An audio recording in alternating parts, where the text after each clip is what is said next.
Okay, so here is the tower garden experiment I've been doing. I've got these two different kinds of tower gardens. I've got the GreenStalk, the original, and the deeper potted ones here. So you get less plants, but you get more root space for them on that guy. And it's been, I think, about 3-4 weeks now since I planted these up, filled them with soil and planted them up. Oh, look at that cute little guy. So the stuff at the top is doing great. Stuff at the bottom is growing a little bit slower, but that might also just be because it's a brassica.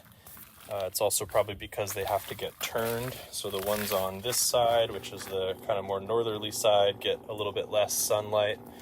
So they're growing slower. But all in all, I'm really happy with how everything's growing. We've actually been harvesting quite a bit and eating this already. The arugula, the lettuce, the mizuna, the kale, the dill, it's all doing great. And then down here we have broccoli and different kinds of cabbage, which are doing pretty good. We'll see how they go. I mean, I know it's kind of a bigger plant than is really ideal for this, but I wanted to, this being my trial run, I wanted to experiment with everything. Over on this one, we've got dill and fennel and cilantro. And that is one thing I love about this is it spins. And you can just kind of put your mouth out and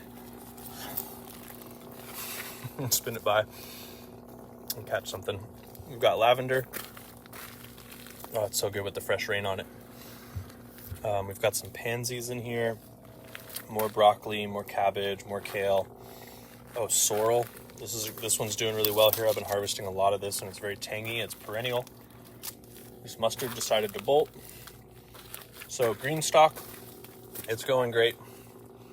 Really love it so far. Really happy. Definitely worth the cost. I think these are about $2.50 each. And of course you got to spend the time and the money on soil.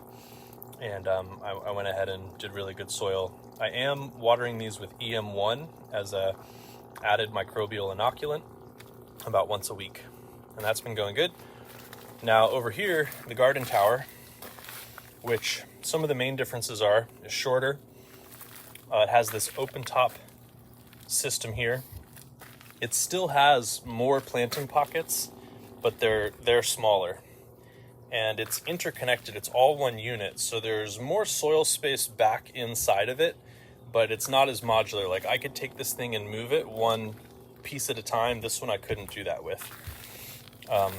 And the holes are smaller. So when you're trying to plant 4-inch pots in here, it's actually pretty difficult. So I didn't love that about it. I knew that about it already, but it's better if you can find little cell trays, things like that.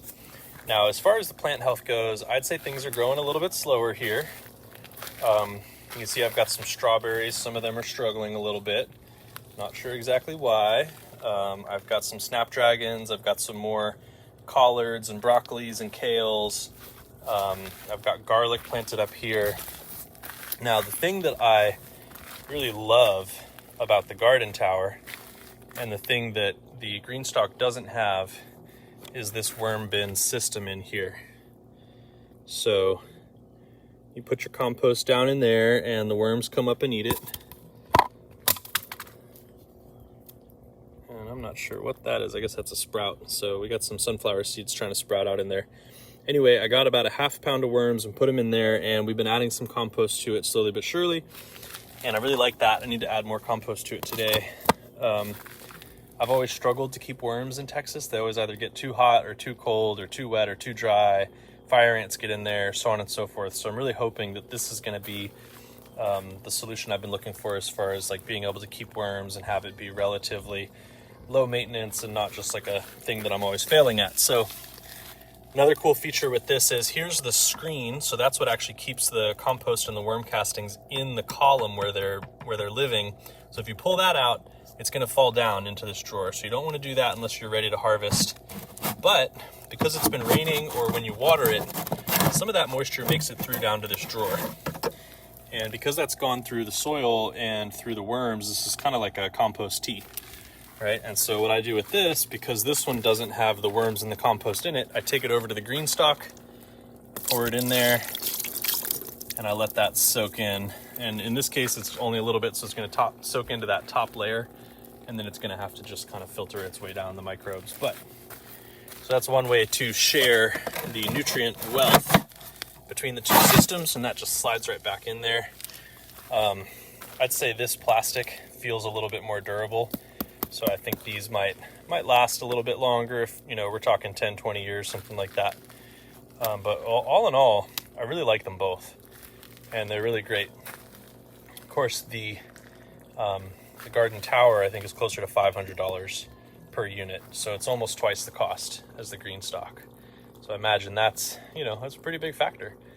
For me, I was really curious, and I knew I was going to learn a lot, so I went ahead and bought them both, since I might actually install these for people, for clients, for Symbiosis. I decided to go ahead and invest and learn about all of it, and I really needed a composting system and a worm bin system, and you can spend $500 on a worm system setup if you're trying to get a nice one. So I figured this was a good dual purpose thing. So yeah, that's what I've learned so far. Really enjoying it, and I'll keep bringing some updates and letting you guys know what I find out. And also, this is my deer fence here, so it's just a little temporary electric fence, and it's not electrified, but because there's no room for the deer to land easily, they haven't been getting in here. So this is just a super quick and cheap and easy way to keep the deer out. And I'm going to use some of these big pots that I have left over from landscaping projects and extend out that way and grow some root crops in there. So since it's cool season, that's going to be like carrots and beets, things like that. And then as we move further along in the season, I'm going to grow potatoes, sweet potatoes, things like that really need more root space. So that's how I'm getting by in gardening this year. And even though I would like to have a big in-ground garden, and I will someday, I didn't want to wait until that eventuality was possible. So this is how I'm getting started. Hope it helps.